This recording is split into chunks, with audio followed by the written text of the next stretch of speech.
नमस्कार।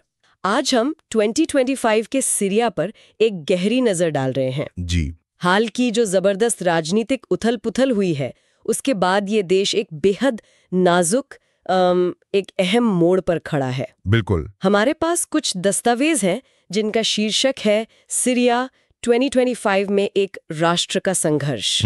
और आज हम इन्हीं के आधार पर सीरिया की जो मौजूदा स्थिति है, इसकी चुनौतियां और आगे की राह उसको समझने की कोशिश करेंगे। तो सीधे उस घटना पर आते हैं जिसने हाल ही में दुनिया भर में सुर्खियां बटोरी। हाँ। दशकों बाद सीरिया में असद शासन का अंत। ये वाकई एक बहुत नाटकीय मोड़ है। बिल्कुल। और ये ना सिर्फ सीरिया बल्कि मतलब पूरे पश्चिम एशिया के लिए एक बहुत बड़ा और काफी जटिल क्षण है। हाँ, इसके परिणाम दूर तक महसूस किए जाएंगे यकीनन। ये ऐसा बदलाव है जिसका इंतजार शायद बहुत लोग कर रहे थे। लेकिन जिस तरह से ये हुआ और उसके बाद जो अनिश्चितता का माहौल बना है, वो गौर करने लायक है। चलिए इस बड़े राजनीतिक बदलाव को थोड़ा और समझते हैं। जी।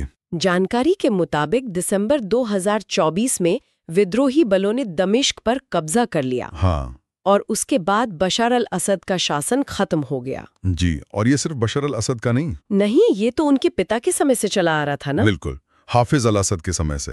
कुल मिलाकर 54 साल पुराना पारिवारिक शासन था जिसका अंत हुआ। हाँ, 54 साल। और हमें ये भी पता चला कि इसके फौरन बाद अहमद अल शरा को अंतरिम राष्ट्रपति नियुक्त किया गया। जी, नियुक्त किया गया। ये निश्चित रूप से एक नए अध्याय की शुरुआत का संकेत लगता है। देखिए, इस बदलाव का महत्व सतही नहीं है, ये बहुत गहरा है।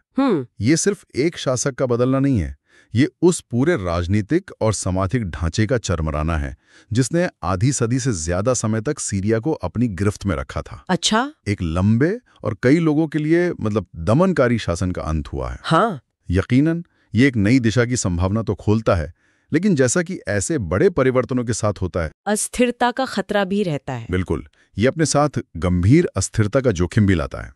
54 साल एक बहुत लंबा अरसा होता है। बहुत लंबा। और इसने सीरियाई समाज के ताने बाने पर, उसकी संस्थाओं पर, लोगों की सोच पर बहुत गहरी छाप छोड़ी है। हाँ। इस विरासत से निपटना आसान नहीं होगा। और इसी क्रम में शासन बदलने के कुछ महीनों बाद मार्च 2025 में एक अंतरिम संविधान पर भी हस्ताक्षर हुए। जी हाँ। इन दस्तावेजों में दो मुख्य बातें उभर कर आती हैं। पहली कि इस्लामी कानून मतलब शरिया, जी शरिया, वो देश की न्याय व्यवस्था का मुख्य स्रोत होगा। हाँ। और दूसरी कि इसके साथ साथ देश के सभी जातीय और धार्मिक समूहों के अधिकारों की सुरक्षा का वादा भी किया गया है। जी, वादा किया गया है। ये थोड़ा विरोधाभासी नहीं लगता? ये एक बहुत ही महत्वपूर्ण बिंदु है। हाँ। और यहीं पर असली चुनौती छिपी है। इस संवैधानिक ढांचे में एक अंतर्निहित तनाव साफ दिखता है। अच्छा। एक तरफ इस्लामी कानून को प्राथमिकता देना और दूसरी तरफ सभी अल्पसंख्यक समुदायों के अधिकारों की गारंटी देना। तो संतुलन कैसे बनेगा? हाँ, सवाल यही है कि व्यवहार में इन दोनों के बीच संतुलन कैसे साधा जाएगा, खासकर ऐसे देश में। बिल्कुल। खासकर एक ऐसे देश में जहां पहले से ही अलग अलग जातीय और धार्मिक समुदायों जैसे अलावाइट, कुर्द, ईसाई, द्रूज के बीच गहरे मतभेद और अविश्वास मौजूद है। और वो गृह युद्ध में तो और बढ़ गए होंगे। बिल्कुल, पिछले एक दशक के गृह युद्ध में वो और ज्यादा गहरे हो गए। तो इस नए संविधान की असली परीक्षा इसी नाजुक संतुलन को जमीन पर उतारने में होगी। ये केवल एक कानूनी चुनौती नहीं है, बल्कि असल में सीरिया के भविष्य की पहचान को परिभाषित करने का संघर्ष है कि वो कैसा राष्ट्र बनेगा। हाँ, क्या ये मुख्य रूप से एक धार्मिक राष्ट्र होगा या एक बहुसांस्कृतिक, बहुधार्मिक राष्ट्र? देखिए, 2025 की इस तस्वीर को पूरी तरह समझने के लिए हमें थोड़ा पीछे मुड़ के देखना होगा, उस गृह युद्ध की तरह। बिल्कुल। हाँ, उस विनाशकारी गृह युद्ध को जो 2011 में शुरू हुआ और 2024 में असद के पतन तक चला। इसकी मानवीय कीमत कल्पना से परे है। हाँ। उपलब्ध जानकारी के अनुसार इस युद्ध में करीब करीब 5 लाख लोग मारे गए। 5 लाख? जी, ये सिर्फ एक आंकड़ा नहीं है, ये लाखों परिवारों की त्रासद कहानी है। 5 लाख मौतें, ये आंकड़ा वाकई दिल दहला देने वाला है। और मौतों के अलावा विस्थापन का पैमाना, वो तो शायद और भी ज्यादा चौंकाने वाला है। बिल्कुल। हमने जो पढ़ा उसके मुताबिक 1,30,00,000 से ज्यादा लोग, हाँ, यानी देश की आधी से ज्यादा आबादी, हाँ, अपने घरों से उजड़ गए। आधी से ज्यादा आबादी। और ये विस्थापन 2 तरह का है। अच्छा। संयुक्त राष्ट्र के आंकड़े बताते हैं कि 57 लाख से ज्यादा सीरियाई नागरिक पड़ोसी देशों में हैं। पड़ोसी देश जैसे तुर्की, लेबनान, जॉर्डन? हाँ, खासकर तुर्की, लेबनान और जॉर्डन वहां शरणार्थी के तौर पर रह रहे हैं।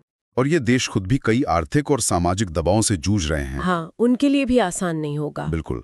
इतने बड़े पैमाने पर शरणार्थियों की मेजबानी करना उनके लिए एक बहुत बड़ी चुनौती है। और देश के अंदर की हालत वो भी कम गंभीर नहीं है। करीब 67 लाख लोग सीरिया के भीतर ही विस्थापित हैं। अपने ही देश में शरणार्थी? हाँ, यानी वे अपने ही देश में शरणार्थी बने हुए हैं।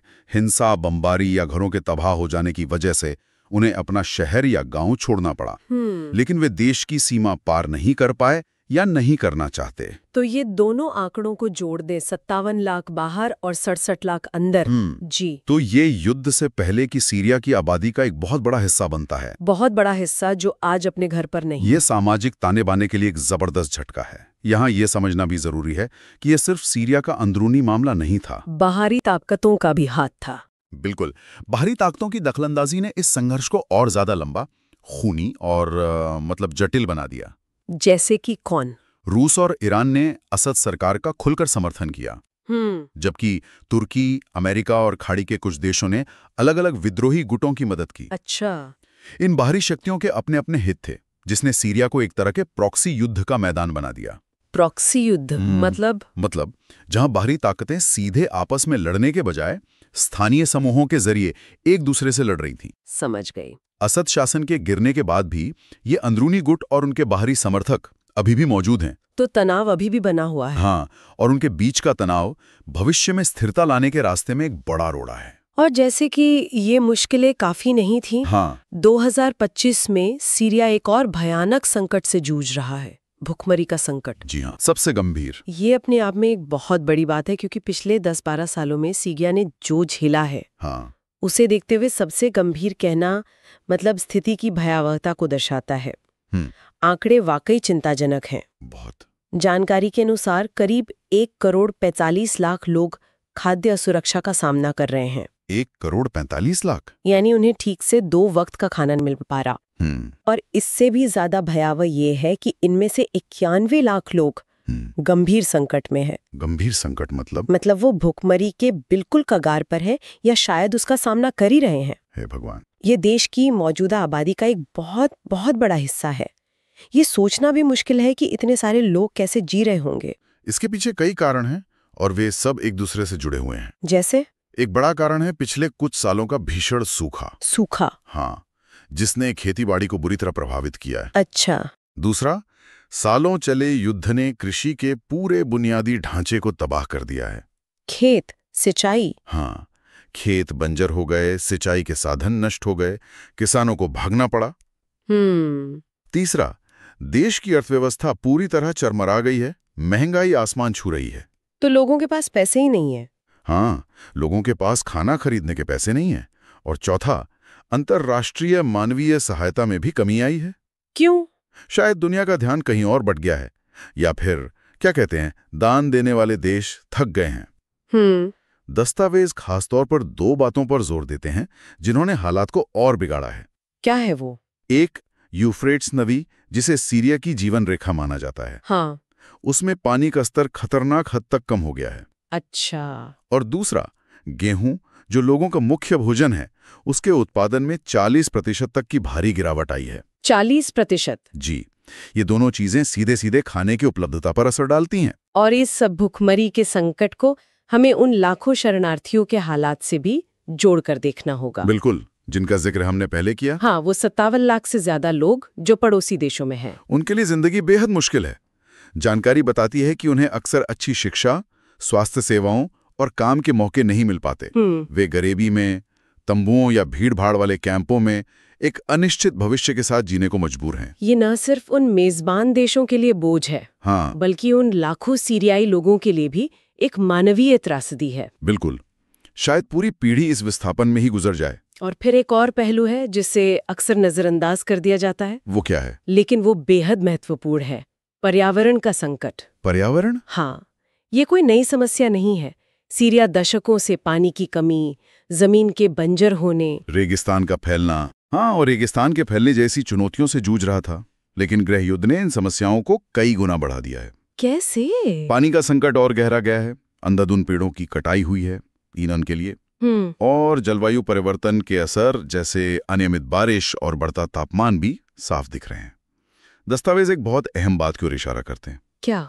युद्ध शुरू होने से पहले के सालों में भी लगातार सूखे और शायद सरकारी कुप्रबंधन के कारण करीब 8 लाख किसानों और चरवाहों की रोजी रोटी छिन गई थी। 8 लाख? जी। इस वजह से बड़ी संख्या में लोग गांव से शहरों की ओर पलायन करने को मजबूर हुए। अच्छा। कुछ विश्लेषक मानते हैं कि इस आर्थिक और पर्यावरणीय दबाव ने भी 2011 के शुरुआती विरोध प्रदर्शनों के लिए जमीन तैयार करने में भूमिका निभाई थी। तो ये पहले से ही था? हाँ, और 2025 में यही पर्यावरणीय चुनौतियां देश के पुनर्निर्माण, खेती को फिर से खड़ा करने और खाद्य सुरक्षा को बहाल करने की कोशिशों के सामने एक बड़ी दीवार बन के खड़ी हैं। तो इन सब बातों को एक साथ रख के देखें, राजनीतिक बदलाव की अनिश्चितता, युद्ध की तबाही, भूखमरी का संकट, लाखों लोगों का विस्थापन और गहराता पर्यावरण संकट। हाँ। तो ये साफ है कि सीरिया एक बहुत ही नाजुक और खतरनाक चौराहे पर खड़ा है। बिल्कुल। नई अंतरिम सरकार जिसका हमने जिक्र किया, उसके सामने चुनौतियों का एक ऐसा पहाड़ है जिसकी कल्पना करना भी मुश्किल है। क्या क्या करना होगा उन्हें? उन्हें युद्ध में तबाह हुए शहरों और गांव का पुनर्निर्माण करना है। सड़कें, स्कूल, अस्पताल, घर, ये अपने आप में एक विशाल काम है, बहुत बड़ा काम। उन्हें इस भयानक भूखमरी के संकट से तुरंत निपटना है, लाखों लोगों तक खाना और जरूरी मदद पहुंचानी है। साथ ही उन्हें पानी की कमी और जमीन के खराब होने जैसी बिगड़ती पर्यावरणीय स्थिति का भी हल निकालना होगा। हाँ, क्योंकि उसके बिना लंबे समय तक स्थिरता नहीं आ सकती। सही। और इन सब के बीच उन्हें समाज में गहरे बैठे जातीय और धार्मिक तनावों को कम करना होगा। वो सबसे मुश्किल होगा शायद। हाँ, और सभी गुटों के बीच विश्वास बहाली करनी होगी, जो शायद सबसे मुश्किल काम है। और हाँ, लाखों विस्थापित लोगों का भविष्य, क्या वे कभी लौट पाएंगे? अगर लौटेंगे तो कहाँ और कैसे? इन सवालों का जवाब ढूंढना भी उनकी जिम्मेदारी है। ये सब सुन के तो लगता है कि चुनौतियां ही चुनौतियां हैं। तो क्या इन दस्तावेजों में कहीं कोई उम्मीद की किरण भी दिखाई देती है? क्या कोई रास्ता सुझाया गया है? देखिए, उम्मीद की बात करें तो आपने कहा था कि दस्तावेज स्थिरता, समावेशी शासन और अंतर्राष्ट्रीय सहायता को महत्वपूर्ण बताते हैं। जी। समावेशी शासन यानी सबको साथ लेकर चलने वाला शासन, शायद यही कुंजी है। बिल्कुल सही। जैसा हमने पहले बात की थी, अंतरिम संविधान में सभी समूहों की सुरक्षा का वादा तो किया गया है। हाँ, कागज पर ये एक सकारात्मक कदम है, लेकिन असली परीक्षा जमीन पर होगी कि क्या वो कर पाएंगे। हाँ, क्या नई सरकार सचमुच उन सामाजिक दरारों को भर पाएगी जो इतनी गहरी हो चुकी हैं? क्या वो अलग अलग समुदायों को ये भरोसा दिला पाएगी कि नए सीरिया में उनके अधिकार और उनकी पहचान सुरक्षित रहेगी? और क्या वो लोगों की जरूरतें पूरी कर पाएगी? बिल्कुल। और क्या वो लोगों की बुनियादी मानवीय जरूरतें पूरी कर पाएगी, जबकि संसाधन इतने कम हैं और समस्याएं इतनी बड़ी? ये देखना होगा। ये सब देखना भी बाकी है। इसमें अंतर्राष्ट्रीय समुदाय की भूमिका भी बहुत अहम होगी। सिर्फ मदद देने में, न सिर्फ मानवीय सहायता देने में, बल्कि एक स्थायी और समावेशी राजनीतिक समाधान को बढ़ावा देने में। हाँ, जिसमें सभी सीरियाई लोगों की आवाज शामिल हो। आज हमने काफी कुछ समझने की कोशिश की। एक लंबे सत्तावादी शासन का अंत, जी, एक दशक से ज्यादा चले युद्ध की भयानक विरासत, भुखमरी और विस्थापन का दिल दहला देने वाला मानवीय संकट, और एक नई राजनीतिक व्यवस्था की ओर बहुत ही नाजुक अनिश्चित कदम। बिल्कुल।